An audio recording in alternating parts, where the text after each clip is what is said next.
Okay hi ನಮಸ್ತೆ ಸ್ನೇಹಿತರೆ, ನಾನು ರಘು ತುಮಕೂರು. ಇವಾಗ ಒಂದು ವಿಶೇಷತೆ ತೋರಿಸ್ತೀನಿ, ಬನ್ನಿ ಸ್ನೇಹಿತರೆ. ಇವಾಗ ಏನು ನೋಡ್ತಾ ಇದ್ರು, ಫುಲ್ ಕತ್ಲು ಇದೆ ಅಲ್ವಾ. ಇವಾಗ ನಮ್ಮ ಊರು ಬಂದ್ಬಿಟ್ಟು ಕರೆಕಲ್ಪಾಳ್ಯ. ಸೊ ಎದುರುಗಡೆ ಏನು ಕಾಣಿಸ್ತಿದೆಯೋ ಅದು ರಾಮದೇವ್ರ ಬೆಟ್ಟ. ಇವತ್ತು ಒಂದು ನೋಡಿ, ಇಲ್ಲಿ ಲೈಟಿಂಗ್ಸ್ ಕಾಣಿಸ್ತಾ ಇದೆಯಾ ನೋಡಿ, ಲೈಟಿಂಗ್ಸ್ ಕಾಣಿಸ್ತಾ ಇದೆ ಲೈಟಾಗಿ. ಏನು ವಿಶೇಷತೆ ಅಂದರೆ, ನಾಳೆ ಒಂದು ಕಾರ್ಯಕ್ರಮ ಮಾಡ್ತಾರೆ ಸ್ನೇಹಿತರೆ. ಪ್ರತಿ ವರ್ಷವೂ ರಾಮದೇವ್ರ ಬೆಟ್ಟದ ಮೇಲೆ ಒಂದು ಕಾರ್ಯಕ್ರಮ ಮಾಡ್ತಾರೆ, ಈ ಭಜನೆ ಮತ್ತು ದೇವ್ರ ಹಾಡು ಈ ಥರ ಎಲ್ಲ. ಸೊ ಎಷ್ಟು ಕಷ್ಟಪಟ್ಟು ನೋಡಿ ಲೈಟಿಂಗ್ಸ್ ಎಲ್ಲ ಹಾಕ್ತಾರೆ. ಸೊ ಅದರಿಂದ ಅವರು ಅಲ್ಲಿ ಬ್ಯಾಟ್ರಿ ಬಿಟ್ಕೊಂಡು ಏನೇನೋ ಕೆಲಸ ಮಾಡ್ತಿದ್ದಾರೆ.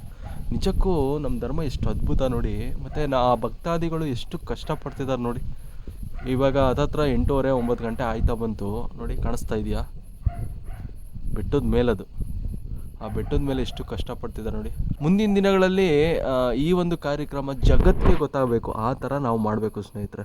ಈಗ ಏನು ಮಾಡ್ತಿದ್ದಾರೋ ಈ ಭಕ್ತರಿಗೆ ರಿಯಲಿ ಹ್ಯಾಟ್ಸ್ ಆಫ್ ಹೇಳ್ಬೇಕು ನಾವು.